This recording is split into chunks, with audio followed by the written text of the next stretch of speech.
berbicara tentang badai kehidupan ya. Mengapa harus ada badai kehidupan di dalam diri kita masing-masing? Jawabannya siapa yang tahu mengapa harus ada badai dalam kehidupan kita? Aku jawab. Ada yang tahu? Badai itu harus ada dalam kehidupan kita untuk menguji iman kita. Amin. Untuk membuktikan apakah kita itu hidup dalam firman Tuhan atau tidak. Amin. Kalau misalnya seperti saya, badai kehidupan saya itu besar sekali ya. Apalagi di bulan Februari kemarin saya sudah saksikan ya. Meninggal adik saya bulan 12, meninggal lagi ipar saya bulan 2 tanggal 1.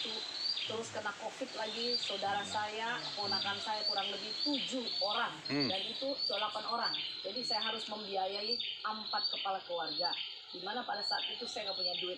Dan terus terang saya bilang waktu ipar saya itu meninggal, itu kan istrinya kakak saya kandung ya.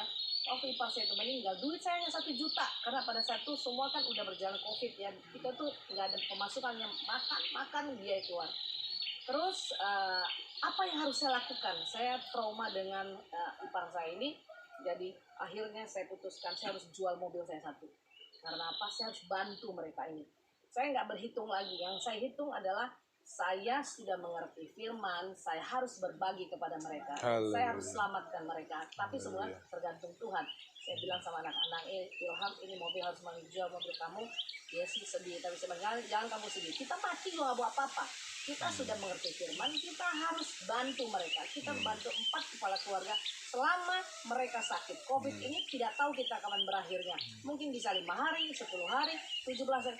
Atau kita nggak tahu. Jadi kita harus bantu selama mereka tidak bisa bekerja. Akhirnya saya jual mobil, saya beli vitamin, saya beli makanan mereka, dan saya masak. Selama 17 hari saya masak, itu saya penuh dengan air mata, doa. Karena saya menunya semua sama saya bikin. Menu sehat, 4 sehat, 5 sempurna. Jadi setiap saya masak, saya kirim pakai GoSend, saya bayarin supaya mereka nerima dengan tidak usah bayar lagi. Itulah pekerjaan saya selama 17 hari. Akhirnya saya bilang sama Ilham, dikala kita menabur dengan air mata, dengan ketidakpunyaan apa-apa, dalam arti kata kita harus jual aset kita, itu Tuhan akan melihat. Dan saya contohkan kepada anak saya begitu. Terus mereka bilang, iya mami. Jadi kita masak sama-sama, kita kirim GoSend selama 17 hari.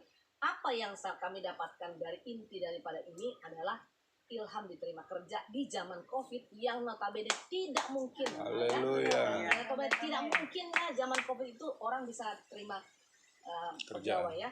Dan dia diterima di tempat yang enak sesuai dengan jurusan dia. Sebelum itu dia memang diterima tapi tidak jurusan dia, ada di BCA, ada di perusahaan-perusahaan lain. Tapi begitu tes final terakhir, karena anak ini saking lugunya, dia di pertanyaan yang terakhir dia sudah beberapa pertanyaan oke, tapi detik-detik terakhir dia gagal karena dia harus jujur di situ. Dia ditanya, apa yang kamu lakukan selama kamu di rumah? Saya membantu orang tua saya, karena orang tua saya berjualan online, jadi saya membantu memasak, mengantar, itulah kerjaan saya. Itu dia jujur. Kenapa? Karena dia jujur. Nah, saya tanya, kenapa kamu jujur? Karena saya jujur. Saya bisa aja mengatakan bahwa saya di rumah menerima aplikasi online, saya mengerjakan komputer karena bidang dia, tapi saya tidak jujur Mi. Jadi saya nggak mau, jangan saya jujur. Saya mengatakan memang saya bantu mami mengantar makanan, begini gitu.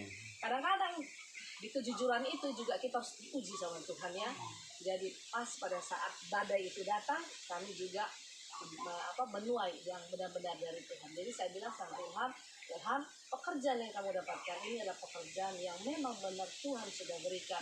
Jadi tolong dirawat, dan jangan dengan pekerjaan, disibukkan pekerjaan ini kamu lalai dengan urusan Tuhan, pelayanan, doa yang sudah kita rutinitas setiap malam kita berdoa di mesbah. Jangan. Nah, jadi saya akan marah kepada anak-anak kalau misalnya dia mengutamakan pekerjaan, dia sibuk. Saya bilang nanti satu saat itu bisa diambil lagi sama Tuhan, karena Tuhan yang memberi, ya Tuhan berhak untuk mengambil.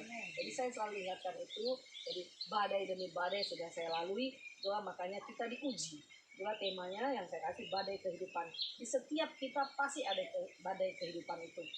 Nah, dan itu membuktikan apakah seseorang itu hidup dalam firman atau tidak. Ya badai itu pada saat, dan kebetulan saya juga sakit. Kadang-kadang saya bilang, Tuhan, kenapa saya kalau WL tiba-tiba saya minta, Tuhan saya minta besok saya WL. Kayak kemarin saya sakit sebenarnya, tadi bukan jadwal saya WL, tapi yang mau L itu sakit. Jadi dengan beberapa jam saya harus bikin lagi lagu dengan ada temanya karena perjamuan kan. Saya bilang, Tuhan ini sakit kaki saya harus berdiri Tuhan, berikan Tuhan saya kekuatan, Tuhan harus saya semangat, karena kalau WL nggak semangat bagaimana yang di sana, di depan itu kan orangnya ada lemah, ada lesu, ada sakit, tuh WL lemah-lemah, WL tidak cantik, mereka tidak akan bergairah Tuhan, harus WL ini yang membangkitkan itu, benar ya Pak? Harus WL ini yang membangkitkan itu. Akhirnya saya berdoa, Tuhan saya belum bisa bikin lagu lagi, bahwa Tuhan enggak, saya harus bikin laporan keuangan kita lagi. Saya kan belum bendahara 2 di RDBS sama di IPM, saya harus bagi ini semua Tuhan ya, tapi Tuhan buat, dan kemarin saya WL penepungkan urapan. Haleluya. Saat badai itu ada, kita harus melihat bahwa badai itu ada, iman saya bertambah. Haleluya. Haleluya. Terima kasih.